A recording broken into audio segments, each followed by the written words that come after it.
पिछले एपिसोड में टैन्यू फान से लड़ते वक्त बुरी तरह से जख्मी हो गया था और फिर वो डेनियल के पास आया था। इसके बाद डेनियल अपने बाकी साथियों को बुलाता है और टैन्यू को किसी जगह ले जाने लगता है क्योंकि इसे तुरंत ही ट्रीटमेंट देने की जरूरत थी और बाकी लोग हैरान होते हैं कि आखिर यह सब कहां और कैसे हो गया। इसके बाद डेनियल टैन्यू को उस जगह पर लाता है जहां जुरून रिसरेक्शन रॉयल ग्रास को कल्टीवेट कर रहा था। इसके बाद टैन्यू इस रॉयल ग्रास के पास आता है और इसको इन्वेस्टिगेट करने लगता है, लेकिन वो इसे ऐसे यूज करता है कि इस ग्रास का रूट ना कटे। फिर टैन्यू को पता चल जाता है कि जुरून की मौत बहुत गलत तरीके से हुई है। यह सुनकर डेनियल पूछता है तुम्हें क्या पता चला। तब टैन्यू डेनियल से इसे पैलेस में ले जाने के लिए कहता है। इसके बाद डेनियल फिर से पूछता है कि आखिर तुम्हें क्या पता चला, लेकिन टैन्यू कहता है कि तुम सबसे पहले मुझे वहाँ पर ले चलो क्योंकि मैं वहाँ पर ट्रायल करना चाहता हूँ। तभी कुछ बाकी स्टूडेंट भी इसके साथ चलने के लिए कहते हैं और टैन्यू इनको भी अपने साथ ले जाता है। फिर पैलेस में दिखाया जाता है कि सेन सबके सामने झुका हुआ है और यहाँ पर सभी चीफ और एल्डर भी मौजूद हैं। तभी एल्डर बेन कहने लगता है कि आजकल कुछ लोग नीडर हो चुके हैं, लेकिन लिंक्स ऑन मेडिसिनल सोर्स का मैनेजमेंट हार्डवर्क की वजह से है, इसलिए आप इसे माफ कर दीजिए। इस पर मिस्कीन कहती है कि मैं यह चीज कभी भी एक्सेप्ट नहीं कर सकती। जब टाइम आएगा सेन खुद माफी मांग लेंगे, लेकिन अगर किसी ने भी सेन के लिए बीच बचाव करने की कोशिश की तब एल्डर बेन को गुस्सा होने के लिए कोई ब्लेम मत करना। यह सुनकर एल्डर बेन मन ही मन खुश होता है। तभी एल्डर लियू मिस्किन से कहने लगता है कि आप एक बार सेन फैमिली के बारे में भी सोचिए और मिस याओ चुंग की लाइफ के लिए इस बार सेन को माफ कर दीजिए। लेकिन मिस्किन इस पर भी गुस्सा करने लगती है। तभी सेन भी यहाँ पर आ जाता है और कहता है कि आपके गुस्से से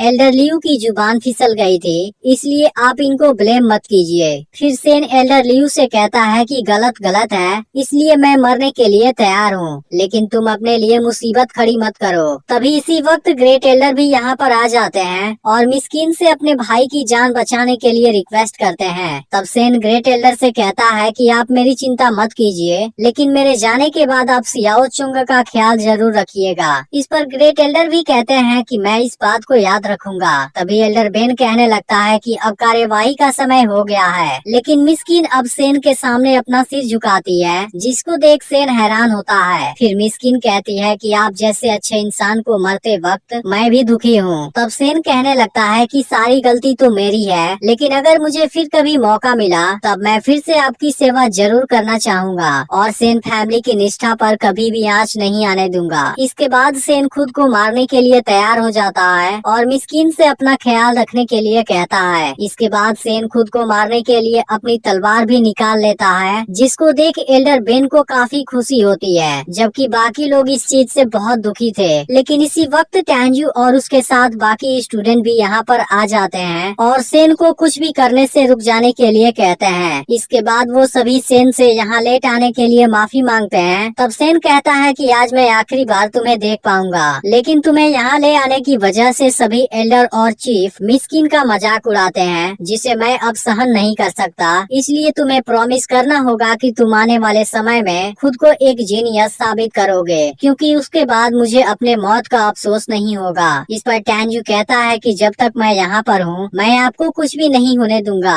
इसके बाद टैन्यू सभी को बताने लगता है कि रॉयल ग्रास की मौत अचानक से नहीं हुई थी और ऐसा नहीं है कि जुरून ने उसे कल्टीवेट करने में कोई कमी किया था, बल्कि यह सब किसी ने जानबूझकर किया था और उसमें पॉइजन मिला दिया था। अब इस बात को सुनते ही एल्डर बेन गुस्सा होने लगता है और टैन्यू को अपना मुंह बंद करने के लिए कहता है। फिर बताता है कि वहाँ सभी एल्डर और चीफ गए थे और सभी को पता है कि जुरून ने रिसरेक्शन रॉयल ग्रास को अच्छे से कल्टीवेट नहीं किया था, जिसके वजह से ही उन प्लांट की मौत हो गई थी, और तुम कहते हो कि किसी ने उनमें पॉइजन मिलाया था। आखिर ऐसी बकवास करने की तुम्हारी हिम्मत कैसे हो गई? इसके बाद मिस्किन पूछती है क्या तुम्हारे कहने का मतलब है कि यहाँ हमारे बीच में कोई गद्दार है? तभी सेन टैन्यू को चुप हो जाने के लिए कहता है और फिर मिस्किन से कहता है कि आप इसकी बातों पर ध्यान मत दीजिएगा। वहीं एल्डर बेन सोचने लगता है रॉयल ग्रास में पॉइजन की कोई भी निशानी नहीं है, कहीं टैन्यू सेन को बचाने के लिए तो ऐसा नहीं कर रहा, लेकिन अब तो वो भी बलि का बकरा बनने आ गया है। तब टैन्यू कहने लगता है कि आज से 3 दिन पहले जुरून रिसरेक्शन रॉयल ग्रास की बहुत अच्छे से देखभाल कर रहा था, लेकिन फिर भी उसको टॉर्चर करके मार दिया गया। फिर भी अगर आज मैंने नहीं बोला, यह आप लोगों के लिए एक मानव हत्या होगी और कभी न कभी आपको इसका का पछतावा जरूर होगा, लेकिन फिर भी आपको तो किसी के जीने और मरने से कोई फर्क नहीं पड़ता।